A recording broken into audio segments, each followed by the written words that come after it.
Hey, it's Kim. I'm back. It's about 12:30 right now, and now that I've spent the morning casually having breakfast, finishing a book, now I'm gonna go run errands and do some small business things. So it's my day off, so I wanted to cook something nice for Dan for dinner from one of the cookbooks I mentioned from the Abrams Supper Club, which you can see that in my April book haul. I have a book called Asada. I realize now it's so hot in my car, you can see what is it called? Steam on my glasses, but I didn't want to turn the AC on because then you couldn't hear me. Anyway, going to go to my local butcher's to pick up some ribeye, and then also I have an order to drop off at the post office and some things to take care of at the bank for my small business. And yeah, let's get cracking.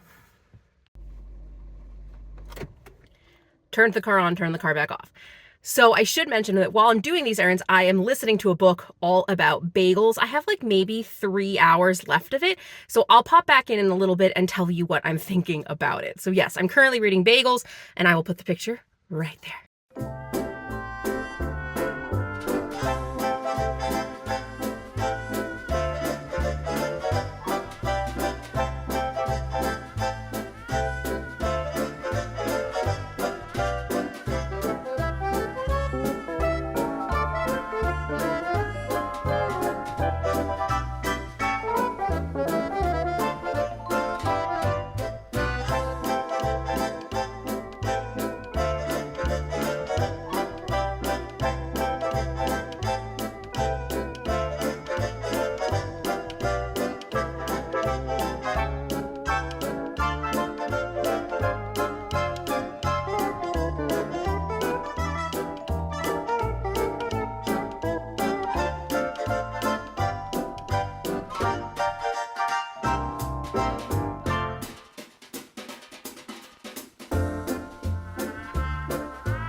So this really weird thing happens. I am in the kitchen trying to prep dinner, and I listen to a book, but when Dan gets in the car outside, which I don't think you can hear, the Bluetooth turns on, because I like to listen, Bluetooth, hands-free driving, safe driving, right?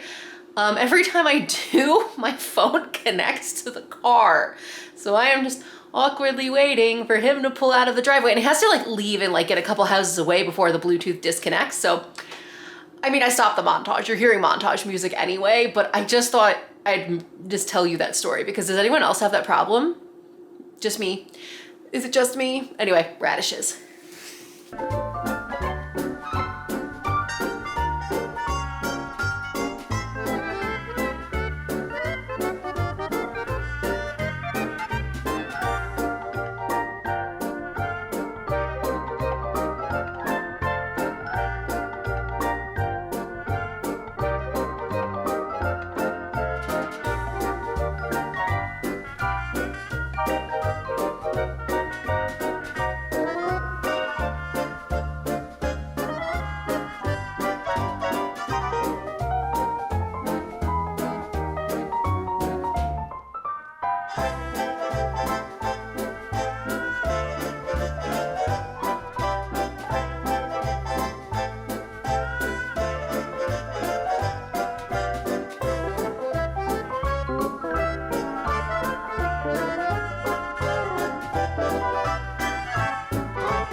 Okay, so I'm making dinner, but I'm waiting to cook the steaks till Dan is home from the gym. So thought I'd pop in and tell you about all the other things I was doing today. Because I didn't film. I filmed the cooking montage, but I didn't actually film this morning the book I had finished. But before I get into that, I am working on a custom candle for Read It and Eat with my friend Jillian over at The Smell of Fear. So she makes candles around different book and movie, like horror inspired themes, and we're working together. We worked an event and our booths were right next to each other, and I was like, wait, I'm so into this. So we are working on a specific food candle or butter. The book is The Golden Spoon. I'll put a picture right here, and it's a horror book, and I want to make horror more like a thriller, I guess, like a murder. I want to make the box for Halloween. I think it'd be really fun. So we're working on a custom candle, and she sent me 2 scents. And her note says, here are your samples. I tried to make one a bit more buttery than the other, but after curing, they both smell very similar. Let me know what you think. And just for the candle info, it's coconut soy blend, clean fragrance oil with cotton wicks. I love that all of her materials are printed on recycled paper. So this is the first one, and it all looks the same.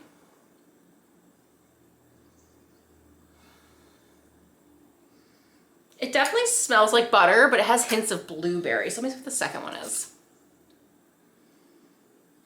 Interesting. So the book, The Golden Spoon, I bought it brand new, and because I wanted to preview it. It came with a blueberry recipe, a blueberry like cake recipe. So I think that's why I'm smelling hints of blueberry.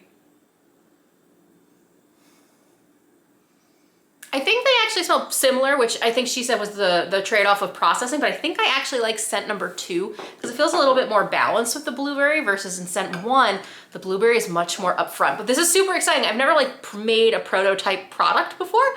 So this is a lot of fun. So I'm gonna tell her number 2. While I'm also here, I am making a recipe from Asada. I think I mentioned this earlier, but wanted to show you the book. Asada, The Art of Mexican Style Grilling. I got this from Abrams as part of the Abrams Dinner Supper Club, or the dinner party. And I am making, if I can find it. Of course, my camera battery's dead. I don't know why I keep pulling like dead camera batteries. I'm not having a very good time. It's probably gonna die before I can even show it to you. Oh no. Here it is. Here it is. That's what we're making. Let me go get the third camera battery now. I'll be right back. So we're apparently all 4 of my camera batteries are dead. Fantastico.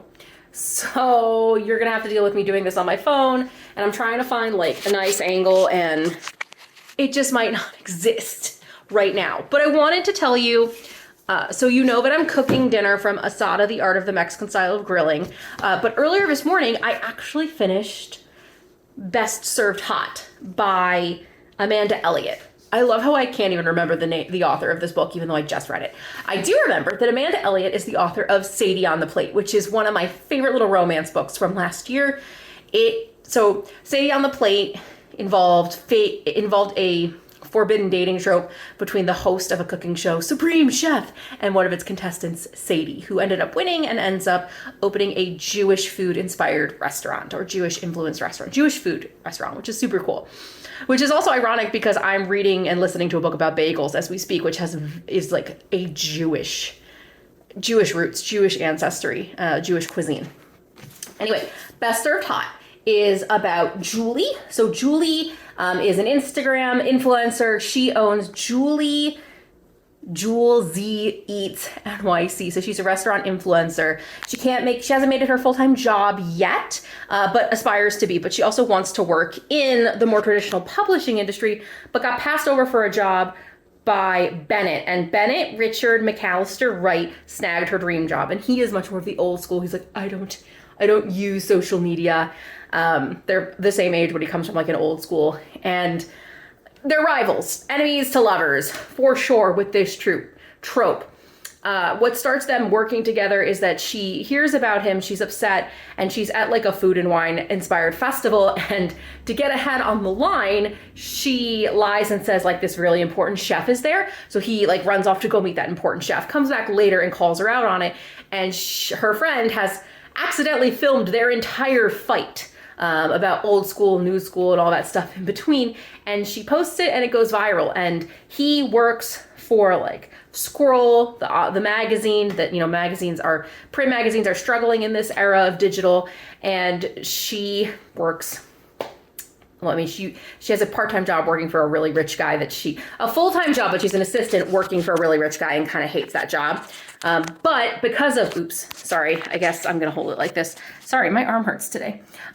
So because of this, they have to work together after their numbers kind of basically the video goes viral and they should work together. So thus how Enemies to Lovers begins. I really liked the book. I really liked that you get Easter eggs. Sadie is seen in this one. So you're like, yay, it's Sadie from the other book. I think it's a very valid conversation that's happening and still happening in the print world, is what is the future of print as many of these magazines move to fully digital or completely shut their doors.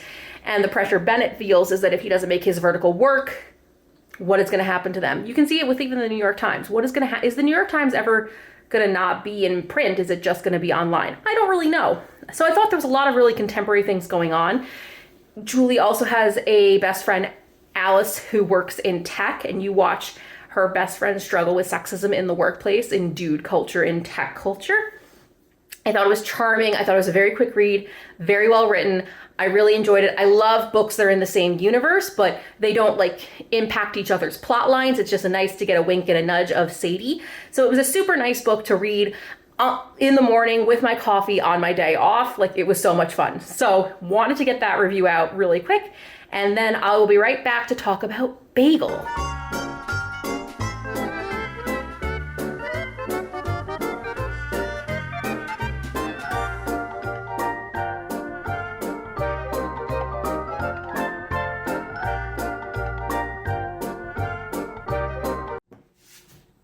If you could only see what I'm using to prop this up right now, because we're still on my phone, it's like a drinking horn that Dan has. And my pop socket is precariously like tipped on the edge inside of it. It's amazing.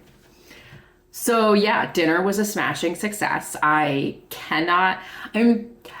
like to cook. I really do. I've taken butchery classes and I love it. But cooking during the week and going back to the office 3 days a week is such a slog that I'm not inspired. And then I have a day off like today where I go to the grocery store, I get all those special ingredients you don't get. Like I personally don't pick up tomatillos every week. And it was really nice to make a salsa from scratch with the tomatillos and 4 different peppers, jalapenos, green chilies, the arbol pepper. So maybe only 3. I made it from scratch, and I made the pickled radishes and cucumbers with just the lime juice and the olive oil. I guess it's not really pickling, but it's marinated. And the ribeye I grilled. Dan helped get me started, but I really did grill it, and I actually followed the directions and timed it. 5 minutes on one side, flip it over, 3 minutes on the other, and let it rest. I actually followed instructions, and it was so good, and I'm just really proud of myself. So yay, cool. I'm so glad. I love the books I get from the Abrams dinner party. I really do. But there are some that are just more challenging for me, but I saw the Asada book. I love grilling. It is my favorite way to eat proteins. I really am drawn to Latin American cuisine, and I was just like, this is going to be the book for me. And I'm so, so glad that I cooked, and I really, really loved it. So yay. And finally, I have finished Bagel, which I'll lean over here for a sec and put the picture of the book here. So I listened to this as an audiobook, 5 hours long.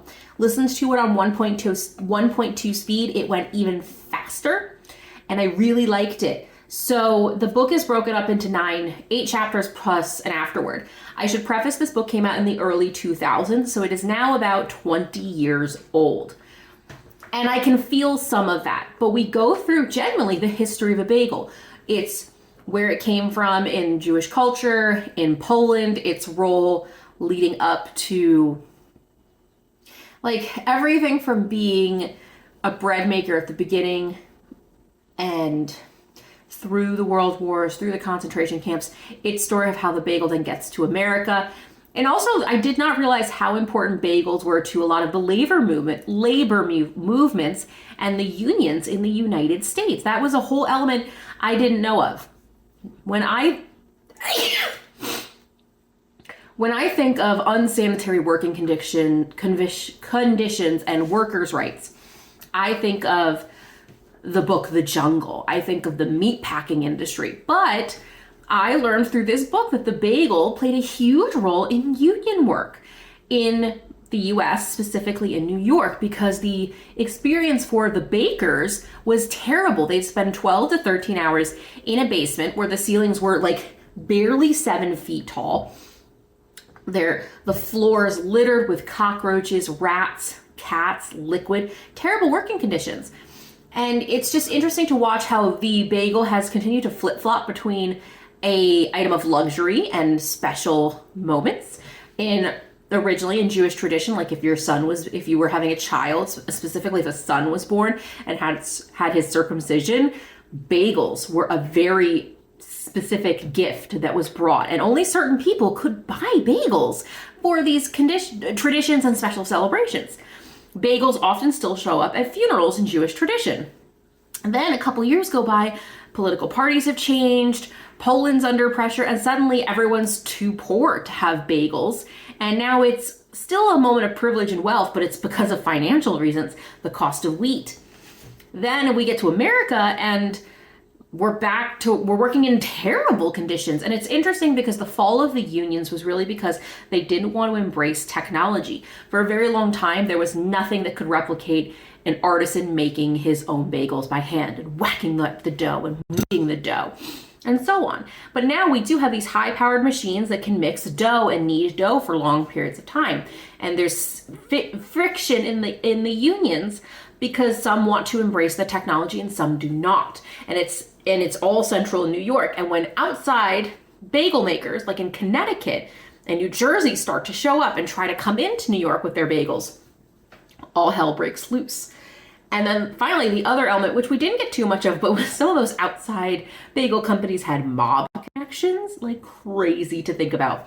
I personally have always viewed bagels as something really special because my dad would only get them on like Sunday mornings. And I'm a really early riser, like my dad was. So I have a lot of really good memories of coming downstairs to the kitchen and my dad would be reading the newspaper and the big brown bag of bagels would already be there. And if I was lucky, they would still be warm.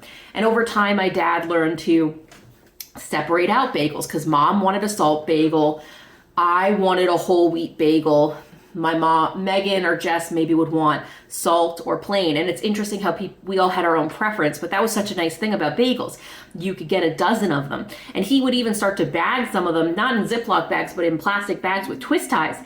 I remember the twist ties, and if the bagels were still warm, the steam would fill up in the bag and cause condensation. So I am from Long Island. I grew up on Long Island. So being around bagels is a way of life. And I firmly believe there's nothing better than a Long Island bagel or a New York bagel from a deli or a bagel, like a bakery, a shop that makes bagels. You have to get them fresh. Have I bought Entenmann's bagels or who's the one who makes all of the English muffins? Thomas's? Yeah, I've bought frozen bagels. They're just not the same thing. They're just different, and I don't care what anyone says. And that is touched on in the book, the role of frozen product, because when freezing product first started, it made lives for the actual bagel makers so much better because they could freeze bagels and thaw them. But industrialization, mass production, ruins the quality of the bagels. But the last thing I'll leave you with that blew my mind was up until about 1970, I think 1980 the book said, more than 80% of the population in America hadn't had a bagel yet. Bagels took a long time to really reach the masses, and I think the frozen technology is really what revolutionized that. And then the introduction of high-powered machinery, and then mass production and the network chains, the frozen distribution chains, is what revolutionized and brought bagels to everyone. So it was a really easy read. It was really fun. I specifically read this because I actually have a bagel box right now on my website of Read It and Eat. It's a limited edition box. And right now I've been offering a kid's book, B is for Bagel. And now I have another bagel book to offer that I think I'm going to order if it's still in circulation and put on the website so you can pair it together. Why not buy this little book about bagels, you know, an easy read, under 200 pages, under 5 hours, and then make your own bagels. I'm going to go make my own bagels. I wanted to focus on making this steak dish for dinner instead of baking bagels, but I will be making some soon, and you'll see me, hopefully, if you follow me on Instagram at Read It and Eat Box, you can see pictures of my successful bagel making. I'm going to end my little vlog here. I hope you enjoyed spending the day with me. The only thing I didn't film that you didn't get to see is that I am in the process of announcing a really, really, really big partnership. And hopefully I can talk about it in the next like 6 weeks. I'm gonna try and bank some more content in the next couple weeks because next week, Dan and I are going on vacation to Seattle and I'm really excited. We're going to be visiting a culinary bookstore out on the West Coast called Book Larder. It might have been the sole motivation to get Dan to want to go to Seattle, and then we've built tons of excursion stuff around it. So I'm so excited to see a culinary bookstore in person. Anyway, don't forget to hit like and subscribe, hit the notification bell, and I will see you in the next video.